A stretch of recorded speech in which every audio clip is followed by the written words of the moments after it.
가족 여러분, 안녕하세요. 자, 우리가 도로를 이용하다 보면 자주 만나게 되는 도로교통 표지판이라는 것이 있습니다. 그 중에 이렇게 삼각형 모양의 빨간색 테두리가 있는 노란색 바탕으로 된 표지판은 도로 상태가 위험하거나 또 문제가 있는 것을 도로 이용자들에게 알려주는 그런 표지판이죠. 자, 그렇다면 우리 청신호 가족 여러분은 얼마나 이 표지판들을 제대로 이해하고 있는지 몇 가지 퀴즈를 통해 알아볼까요? 자, 먼저 요겁니다. 자주 본 표지판이죠. 네, 바로 횡단보도 표지판입니다. 자, 두 번째, 짜잔, 어린이 보호 표지판이랍니다.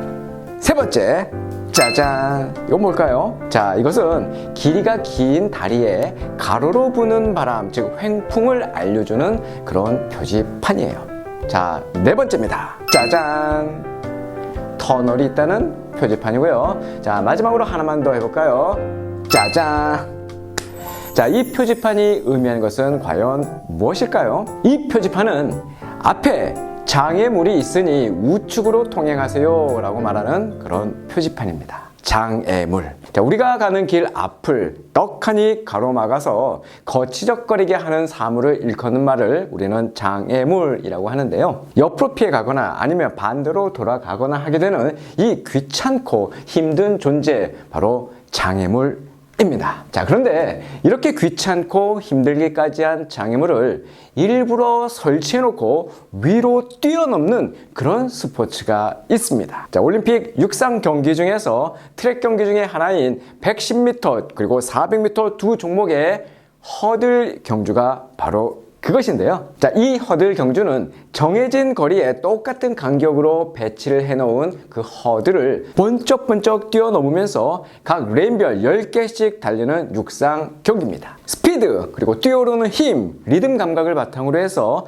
발구르기 타이밍과 뛰어넘기, 착지 등을 매우 조화롭게 해야 하는데요. 달리는 속도를 유지하면서 빠르게 허들을 넘기 위해서는 그 허들을 스치는 느낌으로 넘어야 한다고 합니다. 그 허들 사이에는 일정한 걸음수와 보폭을 유지하면서 아주 리듬감 있게 달려야 한다고 해요. 굳이 이 장애물을 세워놓고 뛰어넘어서 골인 지점까지 빨리 통과하는 이 게임은 역시 인간의 한계에 도전하는 스포츠의 매력 중에 하나라고 할 수 있겠죠? 그러나 일상 속에서 내가 원치 않은 장애물을 만난다면 그것은 사정이 달라지죠. 왜냐하면 일상의 현실은 게임이 아니기 때문이죠.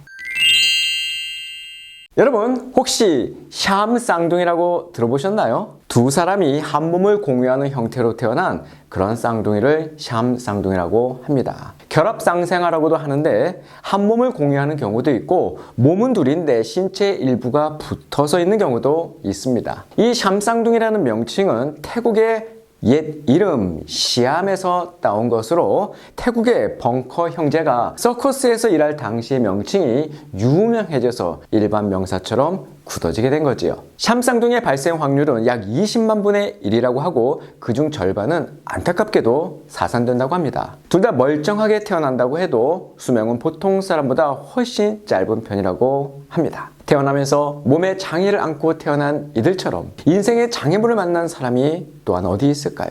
자, 그런데 이런 샴쌍둥이들에게 한 줄기 희망의 빛이 나타납니다.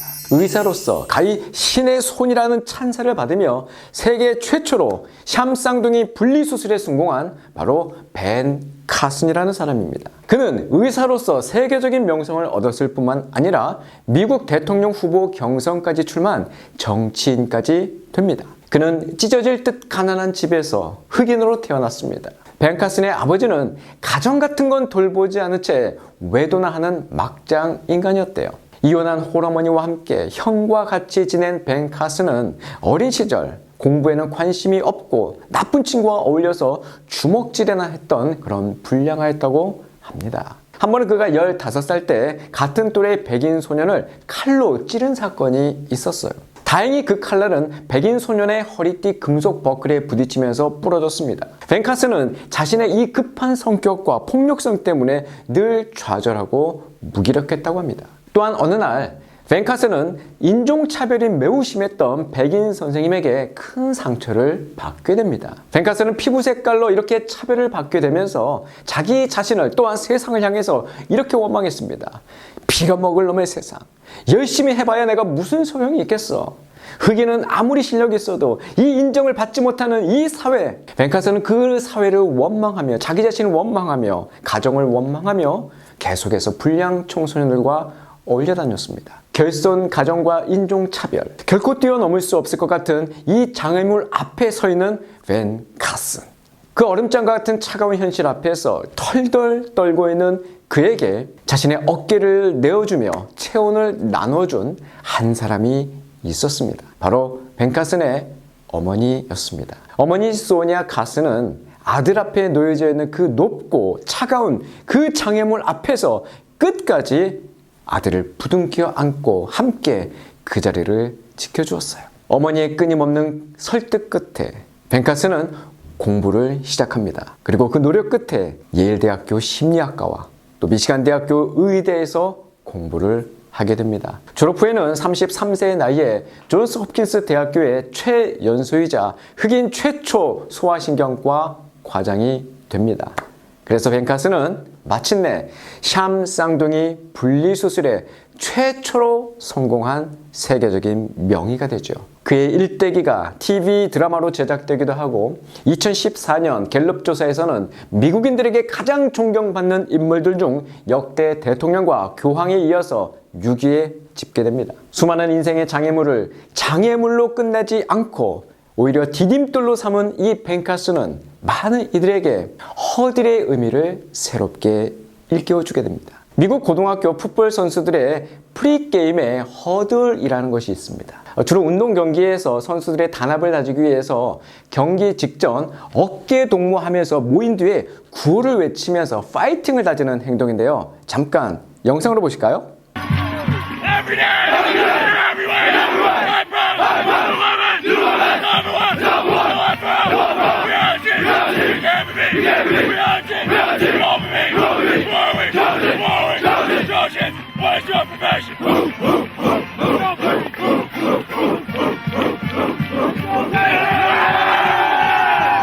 경기 전 단합용으로 사용하는 이 허들 말고도 미식축구는 경기 중에 수시로 변하는 작전 지시를 하기 위해서 수시로 허들을 합니다. 팀원들의 집중력과 상호 커뮤니케이션을 위해서 이 허들은 매우 중요하다고 해요. 이들의 허들은 사실 남극의 귀여운 친구들로부터 유래한 것입니다. 알을 품은 남극의 황제 펭귄들이 영하 88도의 혹한을 이기는 비법 여러분 아시나요? 펭귄 무리 전체가 뱅글뱅글 돌면서 바깥쪽과 안쪽에 있는 펭귄들이 계속해서 서로의 위치를 바꾸는 그것인데요. 바깥쪽에 있는 펭귄들의 체온이 떨어질 때에 서로의 위치를 바꿈으로 한겨울의 추위를 그렇게 함께 극복하는 것입니다. 이것이 바로 그 유명한 허들링입니다. 펭귄들의 극한의 상황과 우리들의 이 극한의 상황이 절묘하게 맞아떨어지는 대목이지요.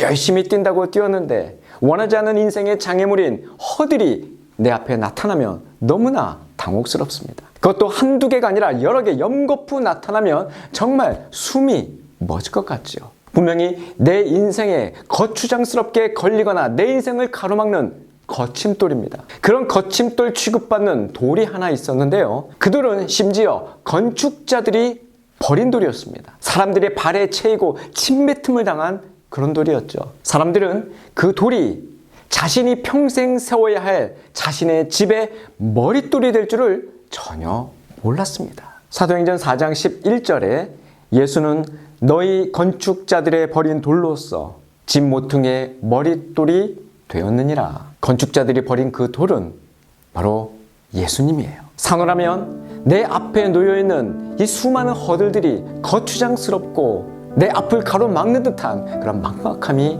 있습니다. 허들은 분명 내 앞에 거침돌이 되기 때문입니다. 그러나 내 인생의 머리가 되시는 예수님, 그 분이 이미 내가 지을 집의 머릿돌이 되셔서 그 수많은 거침돌을 오히려 디딤돌로 바꿔주시는 거예요. 우리 앞에 놓여진 수많은 허들 앞에서 나를 안아주시는 허들링을 해주시기 때문입니다.